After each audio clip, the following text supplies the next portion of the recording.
Hello friends, आज के हम ये वीडियो में बात करने वाले हैं mainly electric field, electric force और कूलम्ब्स का जो लॉ है वो जो कॉन्सेप्ट है क्लियर करने वाले हैं। तीनों के बीच का जो भी रिलेशन है वो समझने वाला है। यहाँ पर ये कंडीशन को समझने के लिए पहले हम समझते हैं जो भी हमारा एटॉम है उसका अंदर जो स्ट्रक्चर है उसके अंदर मेनली 3 पार्ट्स रहते हैं। एक है हमारा पॉजिटिव पार्ट जो है प्रोटॉन, एक है इलेक्ट्रॉन जो नेगेटिव चार्ज है और एक है हमारा न्यूट्रॉन जिसके पास कोई भी चार्ज रहता नहीं है। ये कंडीशन को समझने के लिए कौन सी electric field, electric force, Coulomb's का लॉ, ये कंडीशन को समझने के लिए हम 3 केस लेते हैं। केस 1 जिसके अंदर हमने 2 चार्ज लिए है Q1 और Q2, दोनों के पास पॉजिटिव चार्ज है। पॉजिटिव चार्ज रहते हुए हमने दोनों जो Q1 और Q2 चार्ज है उसको डिस्टेंस R पर लाया है। डिस्टेंस R पर लाते ही Q1 जो चार्ज है उस पर F1 फोर्स लगेगा जो ऑपोजिट डायरेक्शन पर रहेगा। यहाँ पर सेम कंडीशन Q2 चार्ज पर होगी और जो फोर्स की डायरेक्शन है वो ऑपोजिट डायरेक्शन होगी।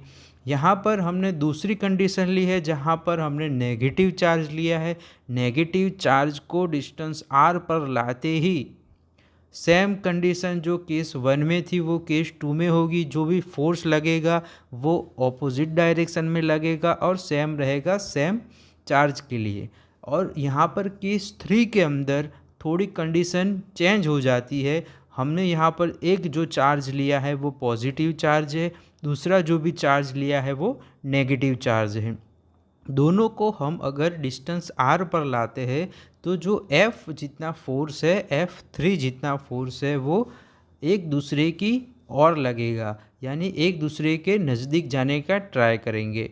यहाँ पर हम जब भी जो फोर्स है वो फोर्स का अगर हम मैग्नीट्यूड फाइंड करने का ट्राई करेंगे तब हमें कूलम्ब्स का लॉ है वो फॉलो करना पड़ेगा।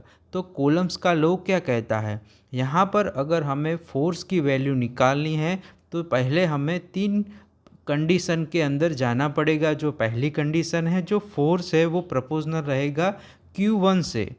सपोज हमने केस 1 लिया है तो केस 1 के अंदर जो भी फोर्स की वैल्यू हमें फाइंड करनी है वहाँ पर जो फोर्स की वैल्यू है वो प्रोपोर्शनल रहेगी Q1 चार्ज से।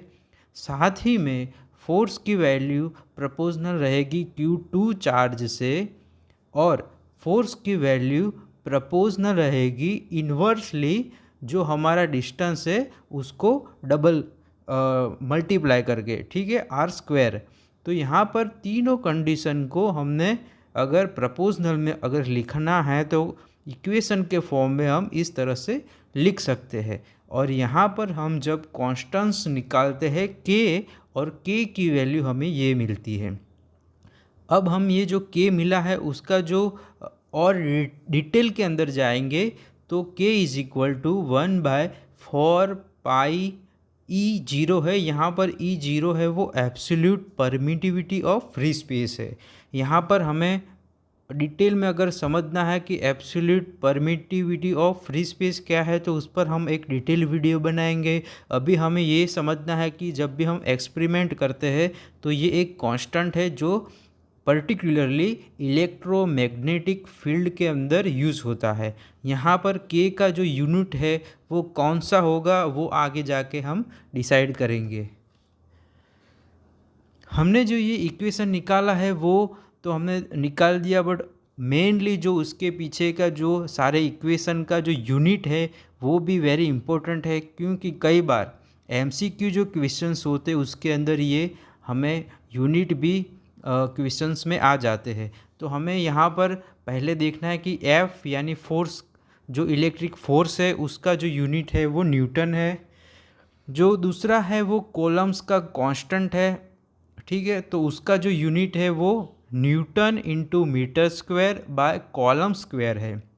यहाँ पर जो कॉलम है वो किसका यूनिट है, वो है इलेक्ट्रिक चार्ज का यूनिट। तो इलेक्ट्रिक चार्ज का यूनिट कॉलम है और ये कॉलम्स जो है वो अगर हम डिटेल में जाए तो वो एम्पियर इंटू सेकंड कहलाता है। यानी अगर कोई MCQ क्वेश्चंस के अंदर ऐसा पूछा जाए, यानी ऐसा क्वेश्चंस आ जाए कि ampere into second is equal two columns कहलाएगा? तो यस, वो कहलाएगा। यहाँ पर जो एब्सोल्यूट परमिटिविटी ऑफ जो फ्री स्पेस है उसका अगर यूनिट निकालना है तो किस तरह से निकाल सकते हैं, आप मुझे यानी एक कमेंट में डालकर आप मुझे बताइएगा, तो मैं आपको अच्छी तरह से समझ पाऊँगा कि आप वीडियो समझ पा रहे हैं। यहाँ पर जो आर की वैल्यू है उसका जो डिस्टेंस है वो हमें मीटर में मेज़र करना है। तो ये सारे इसके यूनिट थे जो वेरी इंपॉर्टेंट है, और जो के की वैल्यू है कांस्टेंट, हम इसको इस तरह से लिखते हैं, ये एक कांस्टेंट वैल्यू है और हर बार अप्रोक्सीमेटली इतनी मिलती है। ठीक है, तो आगे हम चलते हैं, और जो कॉलम्स का जो लॉ है उसका जो स्टेटमेंट है वो इस तरह से है कि according to Coulomb's law the force of attraction और repulsion between two charges bodies is directly proportional to the product of their charges and inversely proportional to the square of the distance between them. ठीक है, और अब हम समझेंगे electric field का concept. यहाँ पर हमने एक चार्ज ले लिया है Q, जो एक इंडिविजुअल चार्ज है।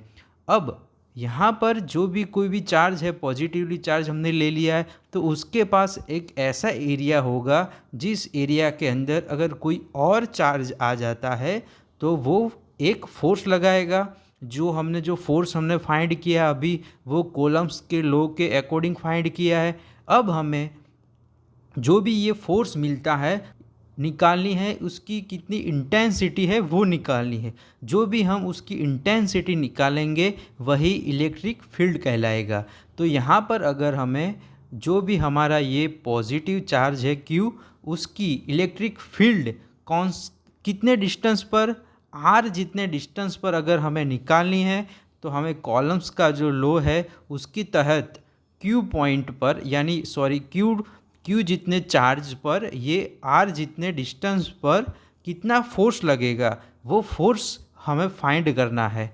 और वो फोर्स फाइंड करने के बाद, ये वाला फोर्स फाइंड करने के बाद Q टेस्ट, जो भी हमने टेस्ट करने के लिए इलेक्ट्रिक फील्ड को वैल्यू निकालने के लिए Q टेस्ट जितना हमने चार्ज लिया था उसकी वैल्यू जब भी हम डिवाइड कर देंगे तो हमें EQ यानी इलेक्ट्रिक फील्ड की वैल्यू मिलेगी।